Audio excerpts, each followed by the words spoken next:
wabarakatuh. Perkenalkan, nama saya Ratna Junita, NPM 171006963201103. Mata kuliah Evaluasi Kebijakan Publik. Dosen pengampu Azra Imaros, Esos MSI. Baiklah, saya akan menjelaskan sedikit singkatnya tentang karakteristik evaluasi kebijakan publik. Karakteristik evaluasi kebijakan publik. Gambaran utama evaluasi adalah bahwa evaluasi menghasilkan tuntunan-tuntunan yang bersifat evaluatif. Karena evaluasi mempunyai sejumlah karakteristik yang membedakan dari metode-metode analisis kebijakan lainnya. Banyaknya definisi kebijakan publik yang dikemukakan para pakar menyebabkan kita seringkali mengalami kesulitan untuk memastikan pengertian kebijakan publik yang paling tepat. Namun, berdasarkan pengertian kebijakan publik yang sudah dipaparkan, dapat diambil beberapa karakteristik atau ciri-ciri tentang kebijakan publik.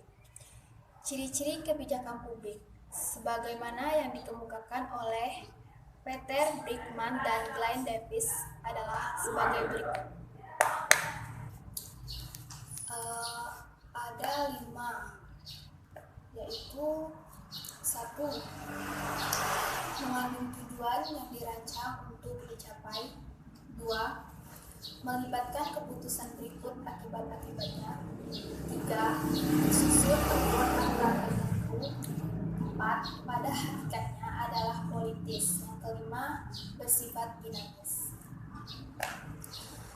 Mengandung tujuan tentang karakteristik evaluasi kebijakan publik. Tujuan dibuatnya kebijakan publik secara umum adalah mencapai sasaran yang terkait dengan kepentingan pembuat kebijakan dan masyarakat luas. Kebijakan publik lazim melibatkan keputusan berikut. Konsekuensinya, kebijakan publik lazim dibuat berdasarkan keputusan-keputusan yang diambil dari pihak-pihak yang terkait. Keputusan tersebut terutama diambil oleh pihak yang memiliki hak atau wewenang untuk membuat kebijakan publik. Diambilnya keputusan untuk menciptakan kebijakan itu sendiri membuahkan konsekuensi atau akibat yang harus ditanggung. Kebijakan publik tentu tidak dibuat secara acak tanpa pertimbangan, disusun berdasarkan aturan dan perhitungan. Oleh karena itu, menyangkut kepentingan orang banyak, kebijakan publik dibuat secara berstruktur berdasarkan patokan-patokan tertentu. Dan tujuan evaluasi kebijakan sebagai salah satu tahapan dalam proses kebijakan, evaluasi memiliki fungsi dan tujuan, yaitu pelaksanaan program dan dapat dibuat suatu generalisasi tentang pola-pola hubungan antar berbagai dimensi, realitas dan diamatinya.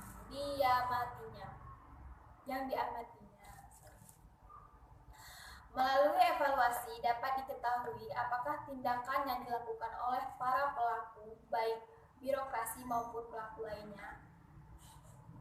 Pendekatan evaluasi kebijakan memiliki tipe dan pendekatan yang beragam dan berbeda, tergantung daripada tujuan ataupun sudut pandang dan para evaluator yang akan melakukan evaluasi.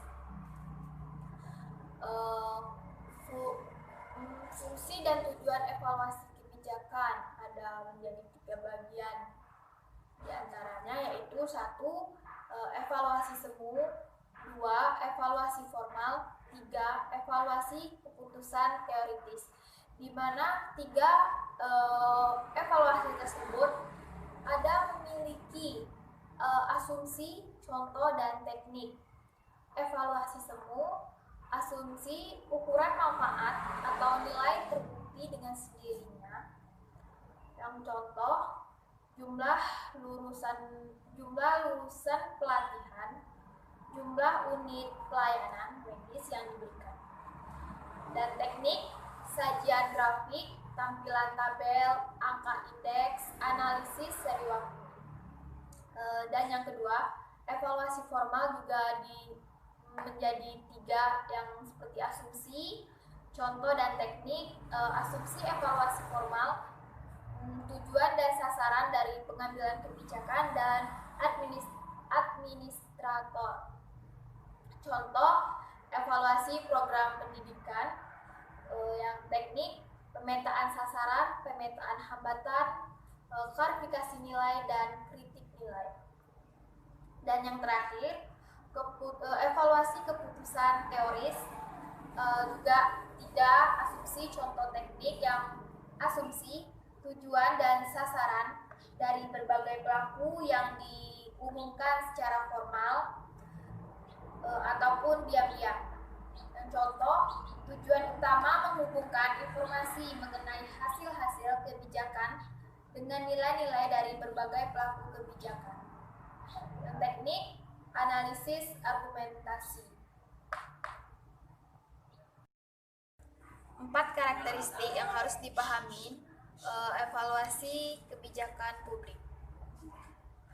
Evaluasi bagian dari sebuah pemeriksaan terhadap kinerja yang sudah dilakukan, sebagian dari pemberian penilaian untuk dilakukan. Langkah-langkah strategis menjadi lebih baik. Di samping itu, evaluasi merupakan bagian terpenting dalam sebuah organisasinya untuk menjamin organisasinya berjalan dengan baik. Evaluasi tentunya mempunyai sifat dan tujuan dan fungsi yang mendekat sebagai kontrol terhadap aktivitas dan kegiatan yang dilakukan. Sifat evaluasi ada 4. Yang pertama yaitu fokus nilai evaluasi berbeda dengan pemantauan, dipusatkan pada penilaian menyangkut keperluan atau nilai dari suatu kebijakan dan program. Dan sifat evaluasi yang kedua, interdependensi fakta nilai, untuk menyatakan bahwa kebijakan atau program tertentu telah mencapai tingkat kinerja tertinggi atau terendah, diperlukan tidak hanya hasil kebijakan berharga bagi sejumlah individu, kelompok, atau seluruh masyarakat. Dan sifat evaluasi yang ketiga, orientasi masa kini dan masa lampau. Evaluasi bersifat retrospektif dan setelah aksi dilakukan. Dan yang terakhir yaitu keempat, dualitas nilai. Nilai mendasari tuntunan evaluasi mempunyai kualitas ganda karena mereka dipandang sebagai tujuan dan cara kebijakan mempunyai karakteristik penting. Yang dapat dibedakan yaitu fokus nilai evaluasi sebagai esensi dan nilai terhadap program kegiatan atau agenda kebijakan, bukan hanya sebagai usaha untuk mengumpulkan informasi terhadap program kegiatan atau agenda kebijakan.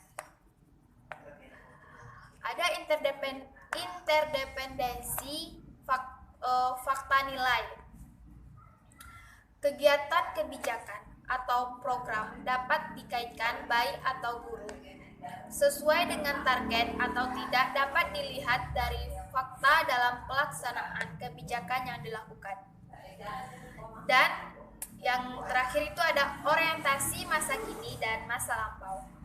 Masa kini diperlukan sebagai target yang ingin dicapai, sementara masa lampau adalah sebagian yang tidak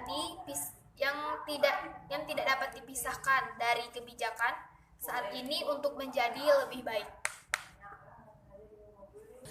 Baiklah, itulah penjelasan dari saya tentang karakteristik evaluasi kebijakan publik. Tugas mata kuliah evaluasi kebijakan publik. Apabila ada salah kata atau salah penjelasan, sedikit dan lebih kurang saya mohon maaf, saya akhiri. Wassalamualaikum warahmatullahi wabarakatuh.